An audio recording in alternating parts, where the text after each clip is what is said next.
क्या आपने इतिहास में कहीं भी कभी भी ये पढ़ा है कि 8वीं सदी में मोहम्मद बिन कासिम ने भारत पर आक्रमण किया और उसके 400 साल बाद भारत पर 12वीं शताब्दी में मोहम्मद गजनवी ने चढ़ाई करने की हिम्मत की।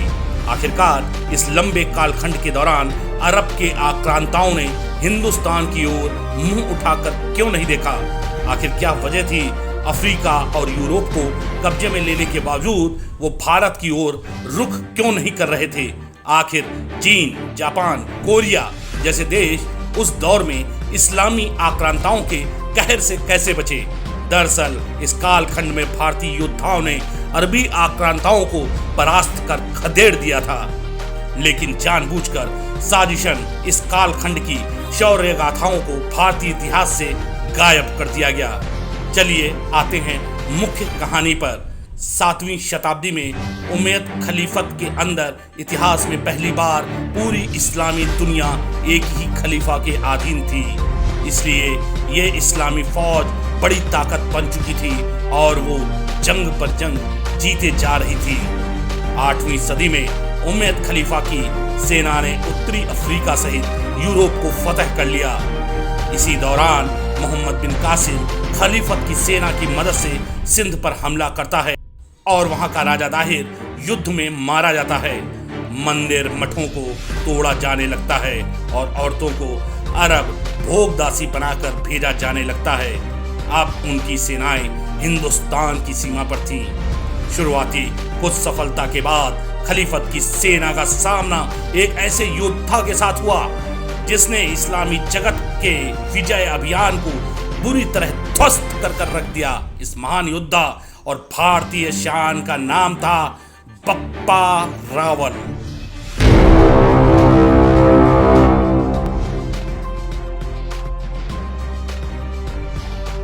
732 तक उमैयद खलीफत की सेना सिंध के क्षेत्र तक पहुंच चुकी थी और भारत के कुछ उत्तर पश्चिमी राज्यों को जीत भी चुकी थी।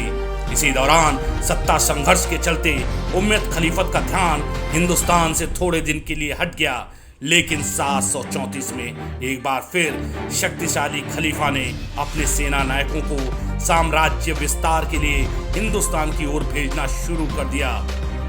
हिंदुस्तान के उत्तरी पश्चिमी इलाकों को जीतने का जिम्मा सिंध के राज्यपाल जुनैद को सौंपा गया और 734 में जुनैद ने एक बड़ी सेना के साथ राजस्थान और गुजरात पर हमला करना शुरू कर दिया। आज की जैसलमेर, जोधपुर, भरूच इन सब को जीतने के बाद उसने चित्तौड़ पर धावा बोल दिया। चित्तौड़ के राजा मानमुरी इस आक्रमण से भयभीत हो गए। उन्होंने अपनी सेना की कमान अपने भांजे बप्पा रावल को सौंप दी। बप्पा ने आनन फानन में जुनैद की सेना के खिलाफ जंग का ऐलान कर दिया, लेकिन बप्पा रावल को यह अच्छी तरह मालूम था कि इतनी बड़ी सेना से निपटने के लिए उन्हें और राजाओं से सहयोग लेना होगा। उन्होंने सोलंकियों, प्रतिहारियों और अन्य कई राजाओं के साथ संधि कर एक बड़ी सेना तैयार कर ली। अब बारी बप्पा की थी। बप्पा के नेतृत्व में राजपूतों ने जुनैद की सेना पर हमला करना शुरू कर दिया। हमला इतना प्रचंड था कि जुनैद भयभीत होकर सिंध की ओर भाग निकला। इसके बाद जुनैद ने फिर कई बार हिंदुस्तान की जमीन पर पैर रखने की कोशिश की, लेकिन उसे मुक्की खानी पड़ी। इसी दौरान जुनैद ने पंजाब से घुसने की कोशिश की, लेकिन वहां पर कश्मीर और भारत के अलेक्जेंडर कहे जाने वाले परम प्रतापी राजा ललितादित्य मुक्तापीठ ने जुनैद को पीछे धकेल दिया। लगातार हार को देखते हुए खलीफत ने जुनैद को वापस बुला लिया और अब तमीम उल जायद के नेतृत्व में एक और बड़ी सेना को भेज दिया। जैसे ही ये खबर बप्पा को मिली, बप्पा आनन फानन में एक बड़ी सेना के साथ सिंध की ओर कूच कर गए।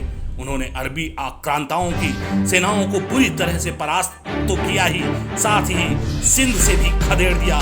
यही नहीं, उन्होंने गजनी और कंधार पर भी प्रचंड हमला कर अपनी जीत का झंडा फहरा दिया। इसके बाद बप्पा कश्मीर के पराक्रमी राजा ललितादित्य मुक्तापीठ के साथ मिलकर एक शाही सेना का गठन करते हैं। अब बप्पा इस शाही सेना का नेतृत्व करते हुए खुरासान, दूरान, कंधार, इस्फहान और ईरान को जीतकर अपने राज्य में शामिल कर लेते हैं। अब बप्पा के राज्य की सीमाएं अरब तक पहुंच चुकी थीं। कहते हैं बप्पा रावल की युद्ध नीति दुश्मन के ऊपर निर्भर करती थी।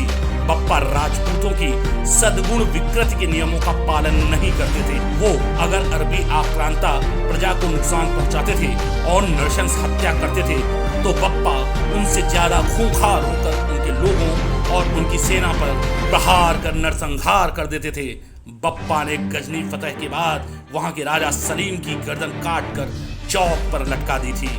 मोहम्मद बिन कासिम राजा दाहिर की बेटी और उनके परिवार की औरतों को भोगदासी बनाकर ले गया था, जिसका बदला लेने के लिए बप्पा ने हारे हुए मुस्लिम शासकों की 32 लड़कियों से शादी की और उन्हें भारत ले आए।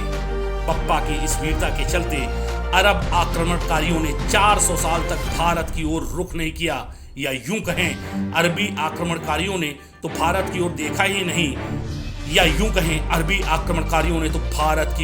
ही नहीं, महमूद गजनवी के तौर पर तुर्कों ने आक्रमण किया। रावलपिंडी शहर आज भी बप्पा के नाम पर ही जाना जाता है। 19 साल तक शासन करने के बाद इस महान योद्धा ने 39 साल की उम्र में राजपाट त्याग दिया। बप्पा रावल ने ही मेवाड़ में गोहिल वंश की स्थापना की थी। राणा सांगा, राणा कुंभा और महाराणा प्रताप उन्हीं के वंशज थे। जिस दौर में बप्पा ने अरबी आक्रमणकारियों को रोका था, उसी दौर में फ्रांस के चार्ल्स मार्टेल ने भी अरबी आक्रमणकारियों को परास्त किया था। चार्ल्स मार्टेल का नाम तो इतिहास के पन्नों में महान योद्धा के तौर पर दर्ज हो गया, लेकिन बप्पा का नाम साजिशन गुम कर दिया गया।